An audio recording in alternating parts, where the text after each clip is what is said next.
पूजा सिंघल मामले में साहिबगंज डीएमओ विभूति कुमार स्कूटर से ईडी कार्यालय पहुंचे। आपको बता दें कि मनी लॉन्ड्रिंग मामले में ईडी की जांच चल रही है। इससे पूर्व भी कई डीएमओ को पूछताछ के लिए ईडी कार्यालय बुलाया गया था। इसी मामले में विभूति कुमार को ईडी ने 2 बार समन भेजा, लेकिन विभूति कुमार लगातार ईडी से समय मांग रहे थे और उनकी ओर से ये कहा जा रहा था कि उनकी बेटी की शादी है, जिस कारण वो ईडी कार्यालय आने में असमर्थ है। वहीं विभूति कुमार के साथ ही पलामू, दुमका और पाकुड़ के डीएमओ को भी समन भेजा गया था और लगातार इनसे ईडी पूछताछ कर रही थी। साथ ही पूजा सिंघल के पति अभिषेक झा और सीएस सुमन कुमार से भी ईडी की पूछताछ चल रही थी।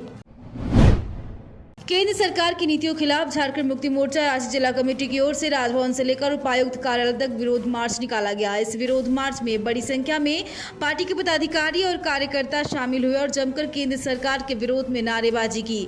जेएमएम नेताओं ने केंद्र सरकार पर आरोप लगाया कि केंद्रीय जांच टीम झारखंड सरकार को अस्थिर करने की मंशा से गैर भाजपा प्रदेश में घोटाले की बात कर रही है और उन्होंने आरोप लगाया कि मनरेगा घोटाला, मोमेंटम घोटाला, विधानसभा भवन घोटाला समेत कई मामले हैं जिनमें जांच होने की जरूरत है। जेएमएम के बोकारो जिलाध्यक्ष अशोक मुर्मू ने 1 दिवसीय धरना को संबोधित करते हुए कहा कि बीजेपी राज्य की सरकार को अस्थिर करने की कोशिश कर रही है।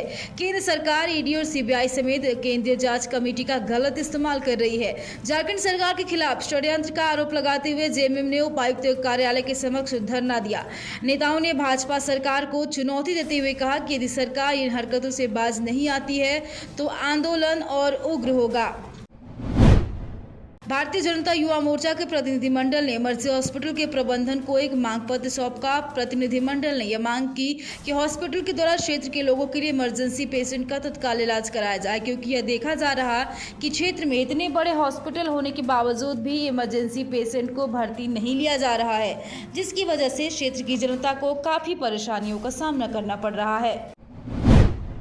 झारखंड मुक्ति मोर्चा ने केंद्र सरकार के खिलाफ सिमडेगा कचहरी में 1 दिवसीय धरना दिया। जिलाध्यक्ष किशोर डांग की अध्यक्षता में आयोजित धरना प्रदर्शन के दौरान केंद्र सरकार के विरोध में जमकर नारेबाजी की गई और केंद्र सरकार की गलत नीतियों के बारे में गिनाया। उन्होंने कहा कि केंद्र सरकार छल कपट करते हुए राज्य की सरकार को अस्थिर करने की साजिश रच रही है, जिसपे यह नाकामयाब हो गई। जिलाध्यक्ष किशोर डांग ने बताया कि झारखंड में आदिवासियों की सरकार हेमंत सोरेन की सरकार बनी है और सरकार बनते ही 2 वर्षों तक लगातार कोरोना रहा, जिसके कारण सरकार विकास कार्य नहीं कर पाई। लेकिन जैसे ही अपने कार्यों में तेजी लाने लगी तो केंद्र सरकार द्वारा जांच एजेंसियों का गलत फायदा उठाया गया है।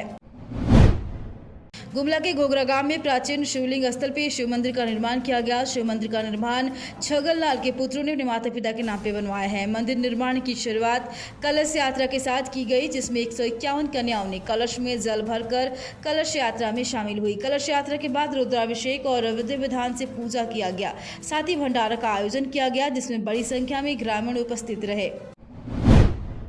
राजधानी रांची में भारतीय क्रिकेटर महेंद्र सिंह धोनी का हमशक्ल देखने को मिला। इस हमशक्ल का नाम विवेक कुमार है। ये सीसीएल में असिस्टेंट मैनेजर हैं। इनकी ड्यूटी झारखंड में चल रहे पंचायत चुनाव में लगाई गई है। तीसरे चरण के मतदान के लिए मतदान कर्मियों को मोरहाबादी मैदान में रवाना किया जा रहा है। इस दौरान ये मतदान से जुड़ी सामग्रियों को कलेक्ट कर रवाना हुए।